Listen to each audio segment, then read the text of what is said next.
আসসালামু আলাইকুম, রমজানুল মোবারক। প্রতিদিনের ইফতারে আপনাদের সবাইকে স্বাগতম। প্রতিদিনের ন্যায় আমাদের এখানে একজন করে অতিথি আমাদের রান্না অনুষ্ঠানে আসে। আমাদের আজকের অতিথি নিশু। নিশু, তোমার পুরো নামটা আমি ভুলে যাই। পুরো না? আসসালামু আলাইকুম। ওয়ালাইকুম আসসালাম। আশা করি ভালো আছেন। ইফতার প্রতিদিনে সকলকে স্বাগতম। আমার পুরো নামটা হচ্ছে নুসরাত সুলতানা নিশু। নুসরাত সুলতানা মিশু। ও খুব ভালো, ও অনেক ট্রেনিং আছে, আপনি কোট পরে দেখে বুঝতে পেরেছেন। ও সবচেয়ে বড় কথা হচ্ছে ও খুব স্ট্রাগল করে কিন্তু একটা ওর রান্নাবান্নাগুলোকে একটু বাজারজাত করতে পেরেছে। আমি আজকে ওকে ডেকেছি আমাদেরকে প্রতিদিন ইফতারে, আমরা ইফতার প্রতিদিনে আমরা যে রান্নাবান্নাগুলো করছি আমরা চেষ্টা করব, যেহেতু রমজানের মধ্যে অনেক লম্বা করে রান্না করা যায় না, আমাদের 4-5টা আইটেম করতে হয়, তাই না? তুমি আজকে কি আইটেমটা আমাদের জন্য চিন্তা করেছো? আমি আজকে দর্শকদের জন্য খুব একটা সিম্পল রান্না নিয়ে এসেছি, যেটা ঝটপট 10 মিনিটের মধ্যে আমরা রেডি করে ফেলতে পারবো। এটার নামটা হচ্ছে বান কেক টোস্ট। বান কেক টোস্ট মিষ্টি হবে? জি, একটু মিষ্টি, আচ্ছা, তুমি হালকা ঠিক মিষ্টি। আছে, তাহলে আর দেরি নয়, আমরা চলে যাচ্ছি আমাদের রান্নার কাছে। আজকে আমাদের মেইন উপকরণ হচ্ছে বান কেক টোস্টের জন্য বান কেকটা। হ্যাঁ, আমি এই বান কেকটাকে একটাকে 2 পিস করে করে কেটে নিব। তারপর আরেকটা বোলের মধ্যে ডিম 3টা আছে, ওগুলো ফেটিয়ে এর সাথে আমরা ক্রিম, কনডেন্স মিল্ক, তারপর কর্নফ্লাওয়ার, দুধ 3 থেকে 4 চামচ, লবণ এবং এলাচ গুঁড়ো মিক্সিং করে নিব। তো বান কেকটা তুমি আগে তৈরি করে রেখেছো, তাই না? হ্যাঁ। হ্যাঁ, শুরু কর। তাহলে আমি বান কেকটা রেডি করে নিই কেটে। এটাকে 2 পিস করে করতে চাচ্ছ না? জি, এটাও ঠিক। মানুষ বেশি, সবাইকে রমজানে সবাইকে তো কুলাতে হবে।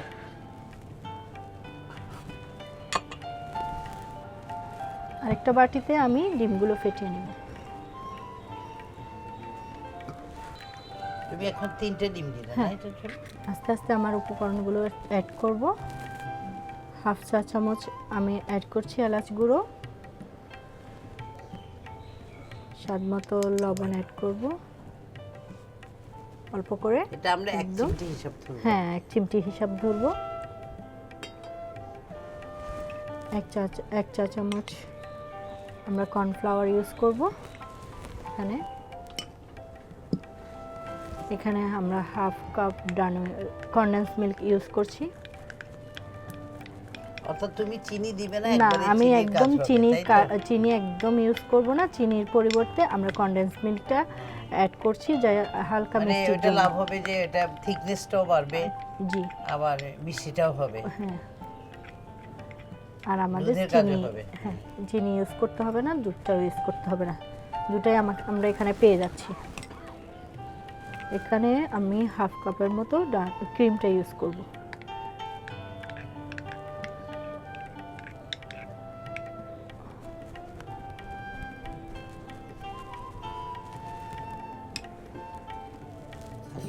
এটা আমি একটু উইক্স দিয়ে একটু নেড়ে চেড়ে নিব। এটা একটা থিকনেস বেটার হয়ে যাবে। তো আমাদের একটু ইয়ের মতো হতে হবে, অনেকটা পাটিসাপটা টাপটা যেরকম। হ্যাঁ, ওরকম একটা থিকনেস বেটার তৈরি হবে। আসলে এইসব ব্যাটারগুলো তৈরি করতে যেটা খেয়াল করতে হয়, প্রতিদিন আমরা বাসার মধ্যে কেউ পুয়া বানাচ্ছি, আমরা এটা কি বলে বেগুনি বানাই, আমি মরিচ অনেক কিছু বানাচ্ছি, সবগুলো এরকম ব্যাটার তৈরি করি। যারা ব্যাটার এগুলো তৈরি করেন, আমি এক্ষেত্রে বলবো যে ব্যাটারে সবসময় পানিটা পট করে ঢেলে দেবেন না, তাহলে ওটা পাতলা হয়ে যাবে। অল্প অল্প ও যেটা আস্তে আস্তে করে করছে, ও বুঝে করছে। ও চিন্তা করছে যে এখানে যদি দুধের প্রয়োজন হয় ইউজ করবে, প্রয়োজন না হলে ইউজ করবে না। আপনার তদ্রুপ ঠিক বাসায়ও কিন্তু এই সিস্টেমটা ফলো করবেন, তাহলে অনেক সময় দেখা যায় যে বেগুনিতে আপনি চুবালেন, বেগুনি থেকে সবগুলা ব্যাটার সরে যায় পাতলা হওয়ার কারণে, ঠিক না নিশো? তো এইসব জিনিসগুলো আমাদেরকে একটু খেয়াল রাখবে, ছোট ছোট টিপস আর কি। হ্যাঁ, তোমার হয়ে গেছে, ব্যাটারটা হয়ে গেছে, খুব ভালো। ঠিক আছে, এই থিকনেসে রাখছি, তাহলে আমি আর দুধটা ইউজ করছি না। যদি থিকনেসটা আরেকটু বাড়তো, আর লাগে নাই না, আমার যদি থিকনেসটা আরেকটু হতো, আমি একটু পাতলা করার জন্য, তাহলে আমি দুধটা ইউজ করতাম। যেহেতু আমি কর্নফ্লাওয়ারে কাজটা করে নিয়েছি, আমার আর এটা দুধটা লাগবে না, ইউজ করতে হ্যাঁ। হচ্ছে না। তেল মাখন একত্রেই দিবেন হ্যাঁ, আমি একটু তেলটা দিব, একটু পরে মাখনটা দিব। আচ্ছা, বিসমিল্লাহ। ফ্রাইটা কেমন কি করছো আজকে? এটা আমি বেশি তেলে ভাজবো না, আমি অল্প তেল দিয়ে একটু মাখন দিয়ে শ্যালো ফ্রাই করে নেব। এটা মাখন, shallow, হ্যাঁ, আচ্ছা। শ্যালো ফ্রাই করে নেব। মাখনটা একটা ফ্লেভারের জন্য আমরা ইউজ করব, যে হয়তো পরবর্তীতে খেতে একটা ভালো একটা মাখনের হ্যাঁ, ফ্লেভার যাদের পাওয়া যায়। বাসায় মাখন নেই তারা খুব সহজেই কিন্তু পিওর গাওয়া ঘিটো ব্যবহার হ্যাঁ, করতে পারে। অবশ্যই। ও শ্যালো ফ্রাই করবে, শ্যালো ফ্রাইটা অর্থটা একটু বুঝিয়ে শ্যালো দিলে। ফ্রাই হচ্ছে আমি তুমি দাও, হালকা মাখনটা দিতে থাকো। হালকা একটু ফ্রাই করব, বেশি ঘন উপর করে থেকে সব দিক থেকে সরিয়ে সরিয়ে দিবে, তাই না? হ্যাঁ, চারিদিক দিয়ে ঘুরিয়ে ঘুরিয়ে করে চুপ- আমি চুবিয়ে একটু একটু এটা করে- কিন্তু খুব সুন্দর একটা পদ্ধতি, আজকাল সবাই করছে। তেলের তোমার সাথে এটা গরম হয়ে গেছে কিন্তু। মাখনটা একটু তোমার মিশিয়ে নিলাম। আমি চুলার আঁচটা একটু কমিয়ে দিব হ্যাঁ, একদম। হ্যাঁ, এর মধ্যে এটা গরম হতে থাক হালকা, আমি আমার এর মধ্যে কোটিং এর কাজটা সেরে নিব। এখানে আমি সাদা তেল নিয়েছি 1 কাপের মতো, আমার যতটুকু প্রয়োজন আমি ততটুকু ইউজ করব।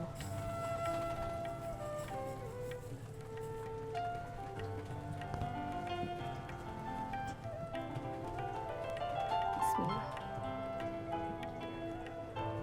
এটা ভালো করে একটু এটা ব্যাটারের কেউ যদি মধ্যে হাত চুবাতে ইউজ হবে। করতে না করলে চিমটি দিয়েও পারে। হ্যাঁ, চিমটি দিয়েও পারবে, হ্যাঁ। অথবা কেউ হ্যান্ড গ্লাভস ইউজ করতে পারবে। আমি হাতটা আমরা ফ্রেশ তো করা খুব- আছে। হ্যাঁ, আমরা সবসময় কিন্তু তাই করি। হ্যাঁ, এটা দর্শকদেরকে আমি প্রতিদিনই বলি। আপনারা এক বাটি, এখানে দেখতে পাচ্ছেন আমার এখানেও আছে, 1 বাটি পানিতে সবসময় একটু লেবুর রস কিংবা সিরকা, গ্লাভসের বদলে আমরা এখানের মধ্যে একটু সিরকা, লেবু এরকম মিশিয়ে দিয়ে দিলে হয়ে যায়। তাহলে এটা খুব মানে পরিশুদ্ধ পানি, অর্থাৎ জীবাণুমুক্ত পানি। এটা কিন্তু ঠান্ডা পানি না, এটা একটু গরম পানি, কুসুম গরম, যেটা হাত লাগানো যায়, তাইলে হয়ে যায়। হাতটা পরিষ্কার করে তারপর কাজটা করতে হয়। কি চমৎকার হয়েছে দেখতে, কি ইয়ামি লাগছে। এটা বাচ্চারা আজকে খুব পছন্দ করবে, আমি শিওর। জি জি। না, এটা মনে হবে যে ওরা বুঝবে যে বাজার থেকে আমরা ওই যে, ওরা খুব কেকের পছন্দ, কেক নিয়ে আসছে, ওই কেকের মানে ইয়েটা নিয়ে ওরা খুব পছন্দ করে। আর যেহেতু এটাতে সাদা তিল আছে, খুব একটা না, হেলদি। এটা যখন ক্রিস্পি হয়ে যাবে ওটা অসম্ভব ভালো। আর তিলের মধ্যে অনেক গুণাগুণ আছে। গুণাগুণ আছে। তিল তো আমরা খাচ্ছি, তিলের তেল খাচ্ছি, তাই না? অন্যান্য তেল থেকে তিলের তেলটা বেশি মানে পুষ্টিকর, অনেক বেশি ইয়ে হয়। আমাদের সবকিছু রেডি করে ফেলেছে দেখছি নিশু। নিশু এখন কি চলে যাবে? তাই জি না? আন্টি, যাও। আমি এখনই চুলায় চলে যাব। তেল কতটুকু গরম হয়েছে আমি একটু দেখি। হয়ে আমি একটু গেছে, তুমি চুলার আগে আঁচটা দিয়েছো বাড়িয়ে তো, দিই হ্যাঁ। হালকা করে। এরপর আমি আস্তে আস্তে করে পাউরুটি সবগুলো। বান টোস্টগুলো সবগুলো ঢেলে একসাথে দাও একটা দিয়ে একটা, দিব। হ্যাঁ।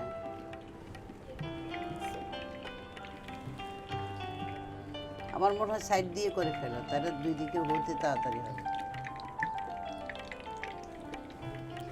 এটা আমরা দেখতে পাচ্ছি সে কিন্তু হিট দিয়ে তাওয়াটা গরম করেছে। তারপরে এটাকে এখন লম্বা করে বসিয়েছে উপর করে। এটাকে এখন তুমি 2 পিঠ এক করে সাইড উল্টাবে। করে আমি প্রথমে নিচের সাইড করে নিচ্ছি, তারপর 2 সাইডটা করে, তারপর উপরের নামাই সাইডটা দেবো, করে বুঝতে নিব। পেরেছি। এরই ফাঁকে আমি একটু উল্টাই দিব জিনিসটা, হুম।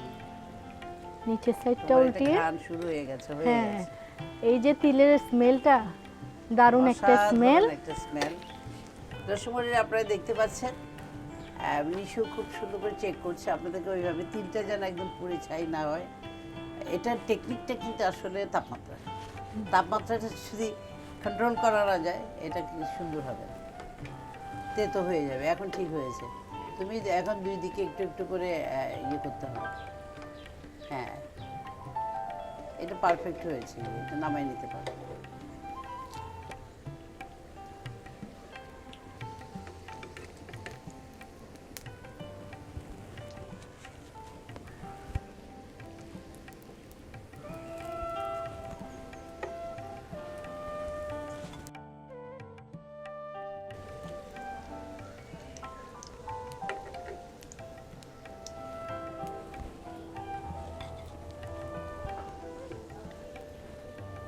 একটার উপর একটা উঠিয়ে দিতে হবে।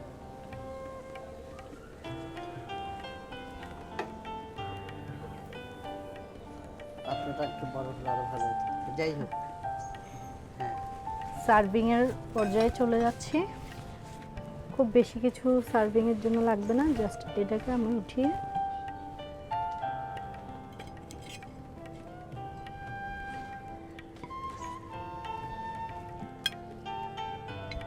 আমরা দেখতে পাচ্ছি মিশু এটা হয়ে গেছে। হ্যাঁ আন্টি আমার মিশু এটা এখন ready। এখানে কি করবে আর? আমি একটু পেস্তা বাদাম আচ্ছা, পুরো দিয়ে- নিয়েছি, আচ্ছা। এটা উপরে গার্নিশিং করব। আচ্ছা, আচ্ছা। আপনারা চাইলে এটাতে হুইপ ক্রিমও ইউজ করতে পারেন। মানে এমনি ক্রিমও যেভাবে যে যে সাজিয়ে যেরকম দিতে খেতে চায়, বাচ্চারা হুইপ ক্রিম বা একটু ক্রিম হলে পছন্দ করে। ক্রিম তোমার এটার ভিতরে আছে, হ্যাঁ ওই জন্য না অলরেডি দিলেও আছে, চলে। না দিলেও চলবে। জাস্ট আমি একটু হ্যাঁ, এটা সৌন্দর্যের জাস্ট জন্য। হাতের কাছে লাগলে হ্যাঁ খাবে। হ্যাঁ খাবে। আমরা যেমন ইফতার করে প্লেটের পাশে দিয়ে একটু বাদাম, একটু ছোট ছোট জিনিস পেরে কুটুর কুটুর খাই, নামাজ পর্যন্ত ওটা চলতে তো থাকে, healthy। নামাজের আগ পর্যন্ত। বাদাম এটার একটা আলাদা আনন্দ আছে। হ্যাঁ এনার্জেটিক জিনিস রাখা প্রয়োজন আছে আমি মনে করি ইফতারের ইয়াতে। ঠিক আছে, আন্টি রেডি হয়ে গেল আমার তাহলে আজকের এভাবে। বান টোস্ট। বান কেক 4 পিস, ডিম 2 থেকে 3টি, তরল দুধ 2 থেকে 4 চা চামচের মতো, কনডেন্স মিল্ক হাফ কাপ, এলাচ গুঁড়ো হাফ চা চামচ, সাদা তিল প্রয়োজন মতো, ক্রিম হাফ কাপ, মাখন প্রয়োজন মতো, কর্নফ্লাওয়ার 1 টেবিল চামচ, সাদা তিল, পেস্তা বাদাম, লবণ 1 চিমটি। আজকে আমরা তৈরি করব দহি বড়া, ঐতিহ্যবাহী দহি বড়া। এই দহি বড়াটা কিন্তু এককালে ছিল প্রতিটি পরিবারে, কিন্তু প্রতিদিনের ইফতারে কিন্তু দহি বড়া থাকতো। আজকাল একটু বিলীন হয়ে যাচ্ছে, তাই আমি এটাকে আবার নিয়ে আসছি। আচ্ছা, প্রথমে যে কাজটা হবে দহি বড়া করতে, সেটা হচ্ছে আমি এটা কিন্তু সারা রাত ভিজিয়ে রেখে শিলপাটা খুব সুন্দর করে বেটে নিয়েছে। এটা হচ্ছে মাসকলাই ডাল। মাসকলাই ডাল ছাড়া দহি বড়া হবে না। আজকালকার নতুন প্রজন্মরা অনেক রকম করে দহি বড়া আমাদেরকে দেখাচ্ছে, কেউ পাউরুটি দিয়ে করছে, কেউ আসলে রিয়েলটা করতে হলে এটা করতে হবে। এখানে আমি একটা কাজ করেছি, আমি আমার একটা টিপ, মানে আমার নিজস্ব একটা আর কি উপকরণ, ওখানের মধ্যে আমি একটু ইয়েটা ইউজ করছি, এই ইয়েটার সাথে একটু বেসনটা। এটা হচ্ছে বাইন্ডিংয়ের ভালো কাজ হয়, আর বেসন দিলে ছাড়া ছাড়া হবে না, মানে বড়াটা ছাড়া ছাড়া খুলে খুলে যাবে না। ওটার সাথে আমি একটু চালের গুঁড়া ইউজ করছি। এই চালের গুঁড়াটাও ঠিক পরিমাণটা হচ্ছে তোমার 4 ভাগের 1 কাপ থেকে একটু কম আর কি। আপনারা দেখতে পাচ্ছেন আমি 2টা পানি গামলা নিয়েছি, একটাতে ব্যাটারটা আমি রেডি করব, আরেকটা হচ্ছে এখানে আমি একটু লবণ দিব। এই হচ্ছে আমার লবণ পানি। এটা লবণ পানিতে প্রথমে আমাকে চুবাতে হবে, আর কোনো লবণ টবণ দেওয়া যাবে না। এই জন্য আমি একদম এতটুকু লবণে দিয়ে দিচ্ছি। লবণ পানিটা রেডি রাখতে হয়। এটা একটু মিলিয়ে দাও। হ্যাঁ, আমি এখানে একটু তেল, আমার কড়াইতে একটু তেল ছিল, আমি তারপর আরেকটু তেল দিচ্ছি। তবে আমি সবসময় কিন্তু ভাজা পোড়াতে আমি পুরানো তেলটা ইউজ করি না, এটা সবচেয়ে বেশি ডেঞ্জারাস। এটা প্রথমে আমি একটু মেখে নিই। এটা একদম খুব সুন্দর ব্যাটার হয়েছে, বিউটিফুল। বাটাটা খুব মানে খুব ইম্পর্টেন্ট, ওখানে কোনো পানি টানি দেওয়া যাবে না। এই জন্য আমি সারা রাত কী করি, এটাকে এইভাবে রেখে দিই। আচ্ছা, এখানে আমি একটু ইয়ে দিব, আমাকে বলুন। আমাকে হালকা একটু হলুদের গুঁড়া দিব। হলুদ না দিলেও চলবে, হলুদের গুঁড়া দিতে পারো। একটু চাট মশলা একবারেই দিচ্ছি। হ্যাঁ, একটু গোলমরিচও দিচ্ছি এটাতে, কারণ এগুলো আবার আমাকে পরে দিতে হবে। বিট লবণটা এখন আর দিব না, একটু ঝালের জন্য একটু করে ফ্ল্যাক্সটা দিলাম, এখন আর কিছু দিব না।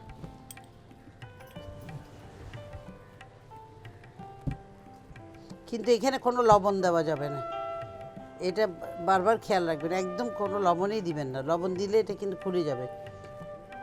এটাতে কিন্তু হলুদ দেওয়া যায়, তবে দেখো না দহি বড়া একটু সাদা থাকলে সাদাতে ভাল লাগে। অনেকে হলুদ করে ফেলে ওটার, আর দহি বড়া দই যে একটা সাদা অংশ ওটা পাওয়া যাবে না।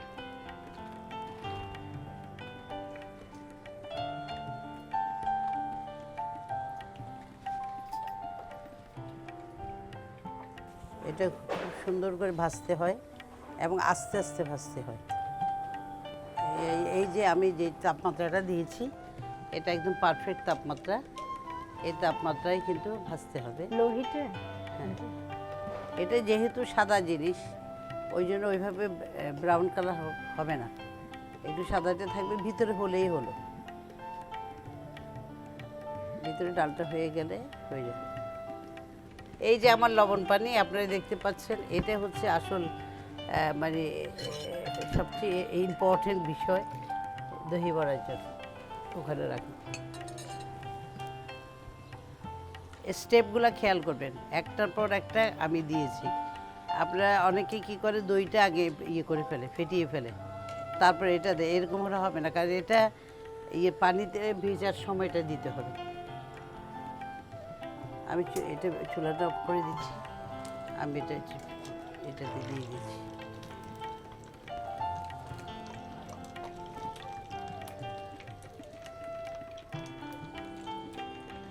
এরকম ভাজলে বুঝতে হবে আমার দহি বড়া পারফেক্ট। দহি বড়া তৈরি করার আগে ব্যাটারটাকে একটু পানিতে দিলে পানিতে ভাজতে হবে।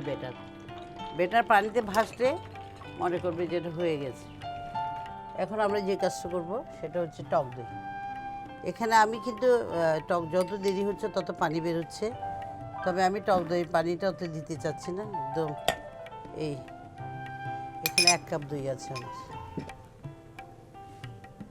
এখানে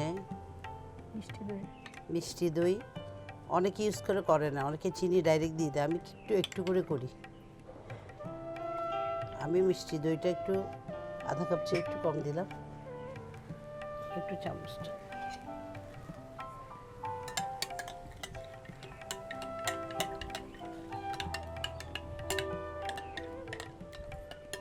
টক দইটা আরও দিলে আরও ভালো হতো, এখন যেহেতু আমার একটু কম হয়ে গেছে। আমার জিনিস অনুপাতে টক দইটা আর একটু লাগতো আর কি। তারপরে আপনার এক কাপ এটার হিসাবে 1 কাপ চিন্তা করবেন আর কি। এখানে এখন আমি বিট লবণ দিব, আধা চা চামচ দিলাম। এটা কড়া থাকে বেশি, এটার সাথে ব্যালেন্স করতে আমি একটু করে লবণ দিলাম,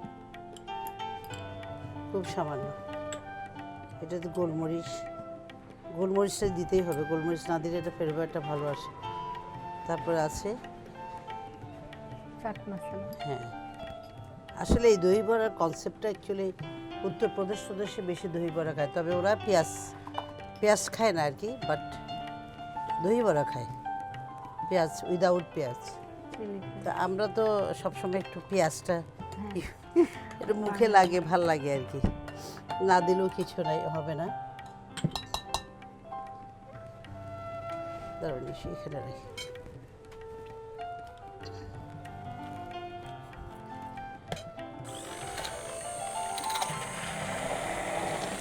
এইভাবে একটু ইয়ে করলে ভালো, বা হ্যান্ড দিয়ে করলে হবে।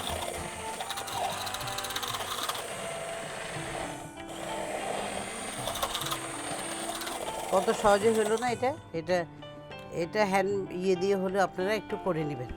অনেকে করে না, যার জন্য এটা দলা পাকিয়ে যায় দইটা, এটা খেয়াল করতে হবে।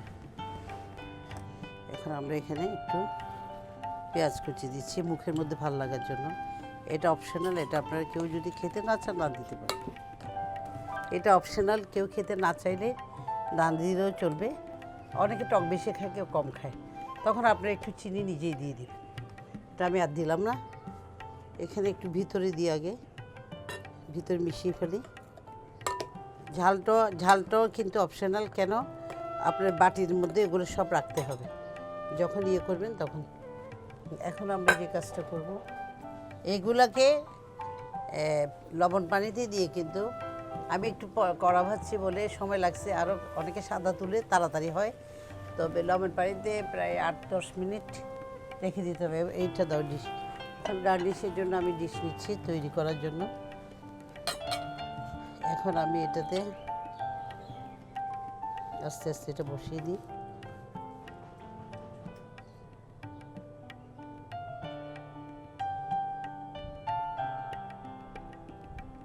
আরও কয়েকটা রয়ে গেছে আমার ওখানে, তারপরে যেগুলো প্লেটের মধ্যে হয়ে যাচ্ছে যেগুলো, ওগুলো আমি দিয়ে দিলাম। আমার মনে হচ্ছে আর বেশি দেওয়া যাবেও না। এটা রেখে দাও।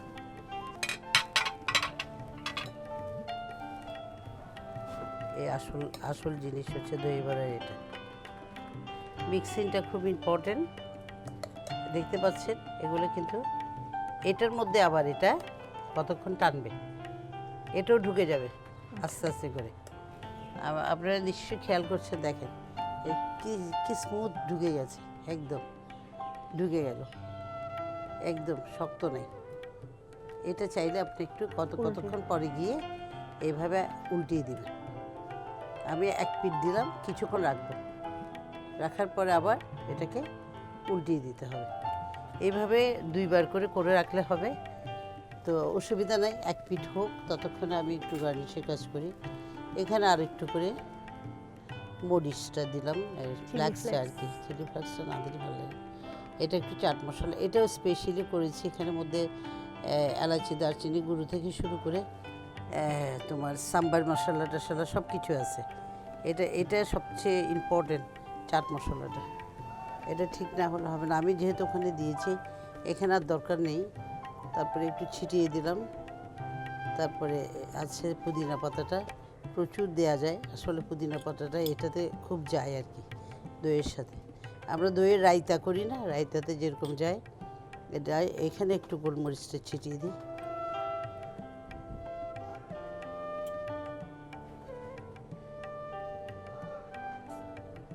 শেষ।